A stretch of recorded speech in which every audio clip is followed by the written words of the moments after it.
Adrian, and in this guitar tutorial video I'm going to be talking about Sunflower River Blues by John Fahey, or Fahey. Fahey I think is what I'm going to say, not sure how correct that is. And this is actually the second John Fahey piece that I've looked at on this channel. I looked at one of his festive pieces in my Christmas special 2 or 3 years ago, and I thought it was time to look at a non-festive John Fahey piece. John Fahey being for life, not just for Christmas and all that. And the piece I've chosen, Sunflower River Blues, I think one of his better known pieces, and it's a piece that he recorded several times over the years in some slightly different ways. And just to be absolutely clear, I'm basing this lesson on the recording that he made in 1967. I first came across this on the album Best of John Fahey 1959 to 1977. He made another recording of this subsequently, I think in 74, on the album he did with Leo Kottke and Peter Lang. That's also a great listen, but it's slightly different from the version that I'm going to be talking about today. So it's a lovely fingerstyle piece, and whilst I wouldn't describe it as a beginner's fingerstyle piece, I do think it's quite approachable by John Fahey standards. It's in open C tuning, and once you've got that tuning it actually does quite a lot of the work for you, and the fretting hand chord shapes are quite straightforward. So do give it a try. Let me show you how it's done. Let's talk about this tuning to start with then. It's open C tuning, which I think was a favourite of John Fahey's, and if you know your theory then you'll know that the notes in a C chord are C, E and G. That's the root, third and fifth. And on the guitar we've got, going from low to high, we've got a C, we've got a G, another C, G, C, and then an E on top. So the first string and the third string are unchanged from standard tuning. The sixth string is tuned down to a C, fifth string is tuned down to a G, fourth string tuned down to a C, and the second string is tuned up a semitone to a C. So that's the tuning. And let's get started by looking at the introduction. That's the bit that goes like this. We've got this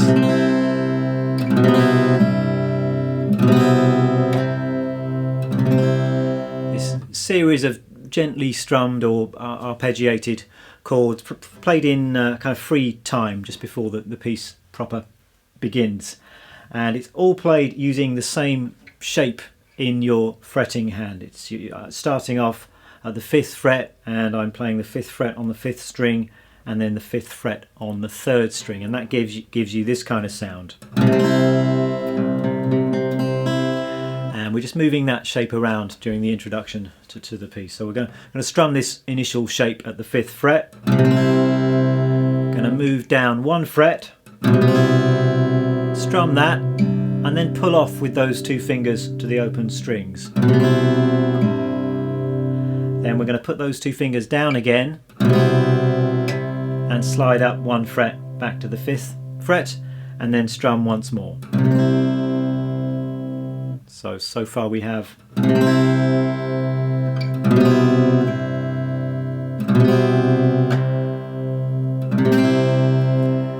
all of these shapes are just gently arpeggiated, just either with a downstroke or with an upstroke. I think sometimes Fahey seems to be doing an upward strum, sometimes a downward strum. It seems a little bit random, so I think just experiment with that and go with whatever you like the sound of best. So it really just continues in a similar way. We strum that 5th fret shape one more time, 4th fret, pull off, do that again, and then just strum the open strings back to the 5th fret, 4th, pull off, 4th, slide up, and just strum one more time. Then I think we're going up to the 9th fret, just with that same finger shape, and then 5th, 4th, and 5th, and then the 5th just gently one more time before we get into the main theme of the piece. So that's the introduction, all played in kind of free time. I believe the musical term for that is rubato, so you're not really feeling a beat or a pulse just yet, so you can let some of those chords hang on, just and play around with that as you see fit, really. On to the next bit then. I'm calling this the A section, or the main theme of the piece. That's the bit that goes like this.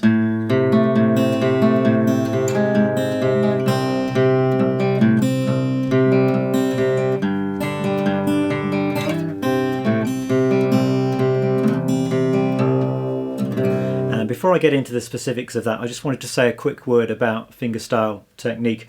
Notice that I'm using a thumb pick to play this. Just decided to do that just because I feel it gives me a little bit more attack and definition on some of those bass notes. It's completely up to you how you want to play this. You can play it just with the flesh of your fingertips. I think Fahey himself used a metal thumb pick and metal finger picks, which accounts for his quite bright and strident tone. So there's no right or wrong here. I think just experiment, see what you like the sound of the best, and go with what you prefer. So on to the A section then, and I think the main thing to bear in mind here is that it's the thumb that is holding this together. The thumb is going to be playing 4 steady notes per bar, and I think in this piece the thumb is either going to be going between the 5th string and the 4th string, or sometimes between the 6th string and the 4th string. Just 4 to the bar on the strong beats, and then the fingers are going to be playing the melody or the top line, and those notes are either going to coincide with where the thumb hits on a strong beat, or they're going to fall in between the thumb strokes, giving you some upbeat. So I think if you bear that in mind, it will make the whole thing a bit easier to learn. I'm also going to try and write this out in music and tab. I think sometimes fingerstyle stuff, it's a bit easier just to see it written out, and then you can see exactly where these notes fall in relation to one another, and it makes it a bit easier to pick up.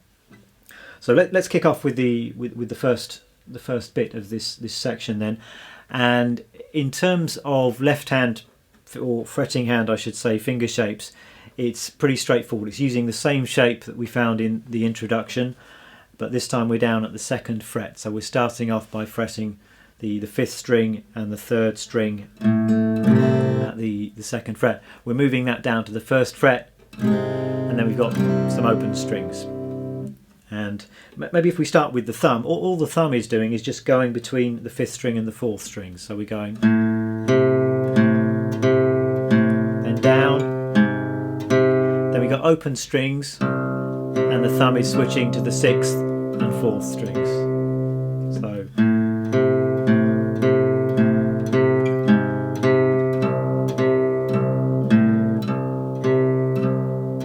then we just need to fill in the top line part of this. So what happens is this: we've got thumb, thumb, then we're playing our first finger note, that's the 3rd string. We've got another thumb note, then the 2nd string, then thumb, and then the 3rd string. So first bar, and then we're keeping that pattern rolling really. We've got thumb, finger, thumb, finger, but we've moved down to the 1st fret now, and then thumb, finger, thumb, finger. So this stuff is always a bit harder to describe than it is actually to play, I think, but maybe if I just play it slowly and you can listen and soak it up like that. We've got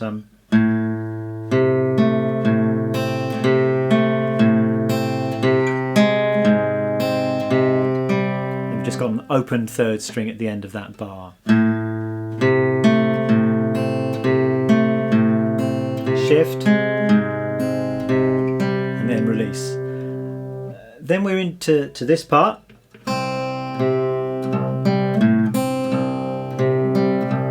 So this is all based on the open strings, and we're just hammering down into our first chord shape at the 2nd fret. So we've got the 6th and 2nd strings together, then the thumb on the 4th string, thumb again on the 6th string, then we're playing the 3rd string, and we're hammering down our chord shape, and as we hammer down you're plucking the A string with the thumb again, and then lastly there's just an open 2nd string. So slowly.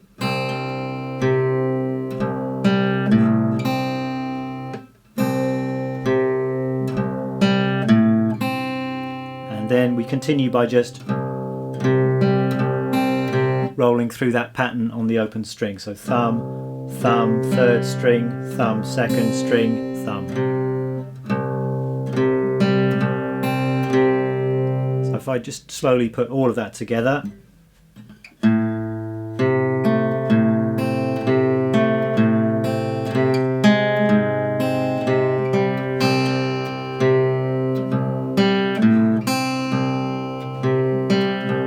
Then we repeat.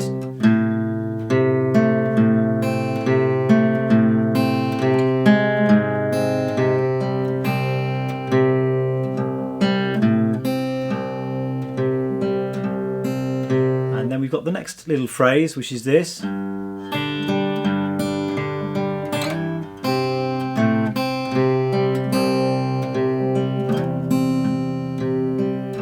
So this is the same little finger shape, but this time we're moving over onto the fourth string and the second string. So we've got the thumb playing the fifth string, and then thumb and finger playing the fourth and second.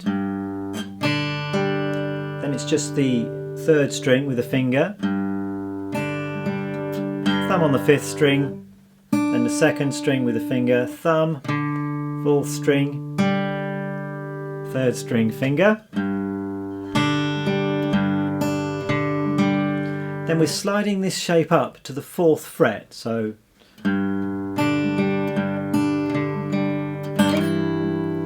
we're plucking the fifth string and the second string, but the fourth string is still ringing, so you can hear that note sliding up as well. Then we're playing the fourth and second strings together, fifth and third together, second string, and then fourth and third with a thumb and a finger. So all of that.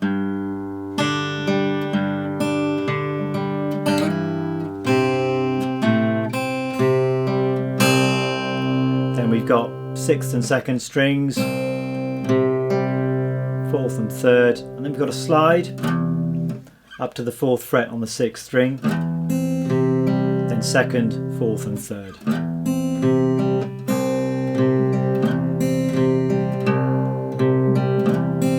And we just repeat that at the end of the phrase, and the whole thing goes round again. So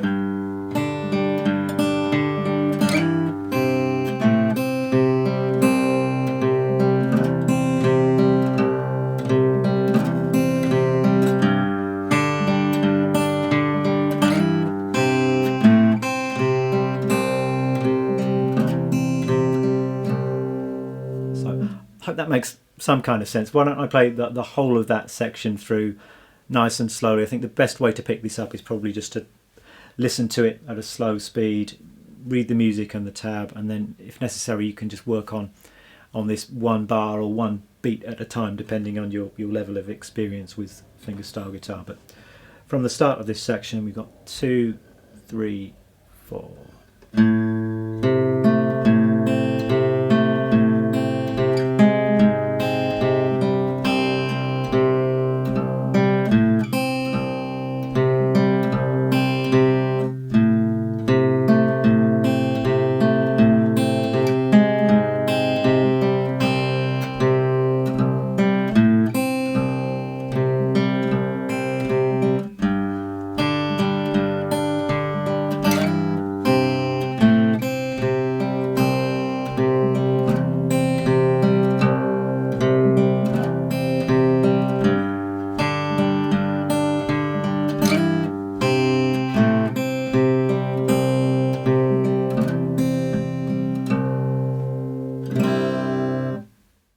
Moving on to what I'm calling the B section, it goes like this. And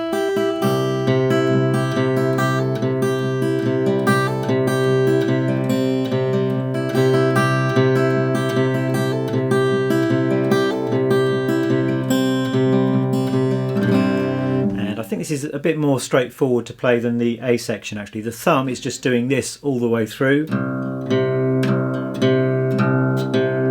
Just moving between the sixth string and the fourth string, and then on top of that we've got this nice little melody, just and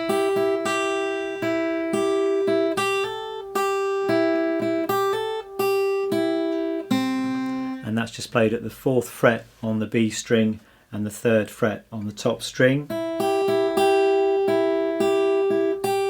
Got a hammer on there from the 3rd to the 5th fret. And then we're coming down to the open string. So if you put that together with the thumb, we've just got this little 3-note pickup, and then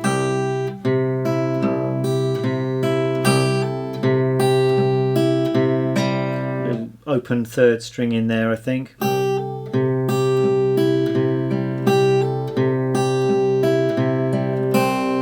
Coming down to the open strings. Then we repeat.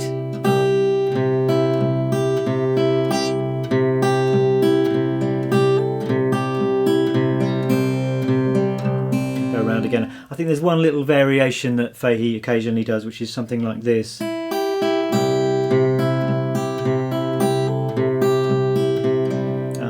So how does it go?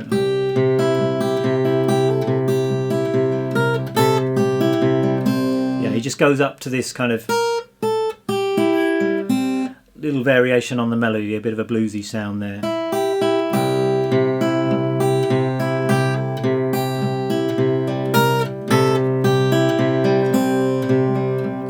And that's really the B section. That then leads back into this.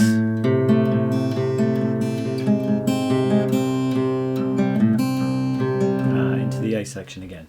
Finally then, let's move on to the last bit of the piece. I'm calling this, logically enough, the C section, and that goes like this.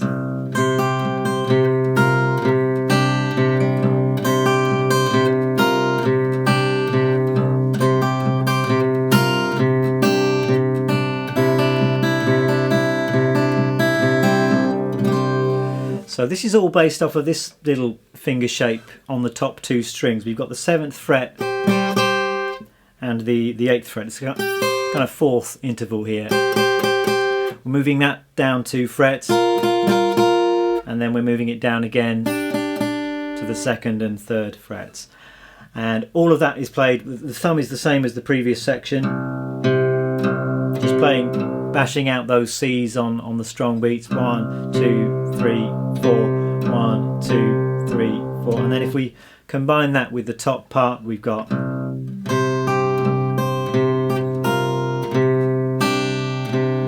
so to start with, we're playing those finger notes kind of on the off beats. It's 1, 2, and 3, and 4, and then we're playing those 2 notes together on beats 1, and then 3. 1, 2, 3.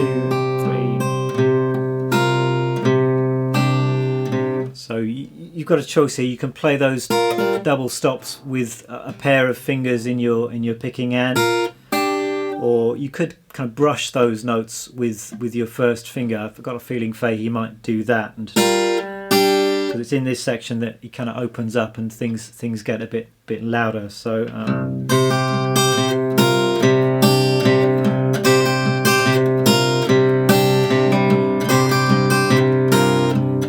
you can dig in a little bit more there. It's okay if you kind of brush those 2 notes and allow the 3rd string to ring a little bit as well. And then we've just got this at the end of the phrase.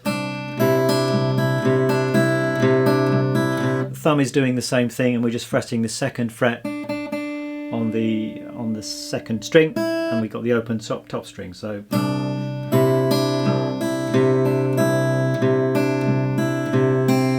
go around again.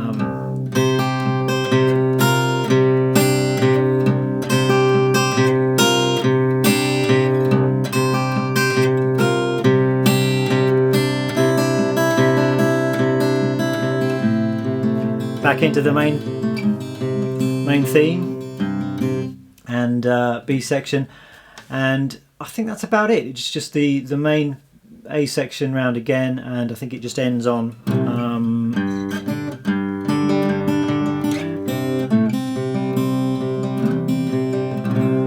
that 5th fret shape that we opened up the piece with. Gear for this video, and the guitar I'm using is my Martin 0015M. M is for mahogany. It's mahogany top, mahogany sides, mahogany back, mahogany neck, mahogany everything really. And I think most people would say that mahogany gives an acoustic guitar a slightly warmer tone than some other woods, in spruce for instance, and it's got a nice kind of mid-range to it. Also, I think many fingerstyle guitarists prefer slightly smaller bodied guitars, again because it gives you a warm tone and quite a balanced sound, and it doesn't suffer from any of the boominess that you sometimes get from bigger bodied acoustic guitars. Now, if any of you are into microphones, I'm recording today with a real classic microphone. This is a 4038 ribbon microphone from Coles Electro Acoustics, originally designed I think for or by the BBC in the 1950s, and it's the microphone that was used on a lot of BBC radio broadcasting from that period. It's since become a real classic in recording studios, famously used as the overhead mic on Ringo Starr's drum kit on some of the early Beatles recordings, and nowadays you see it in a lot of recording studios. It's got lots of different uses. I particularly like it on acoustic guitar, again because it gives you a nice warm and unhyped sound, and I don't like my acoustic guitars to sound too hyped, so this mic fits the bill perfectly. That's about it for today. Just got time for a little bit of boring self-promotion, if I may. Do subscribe to this channel if you've not done so already, and do check out my Patreon page if you like what I do and want to help me keep on doing more of it. Check out my website as well, where you can find more videos like this one. Thanks for watching, and I'll see you next time. Bye bye.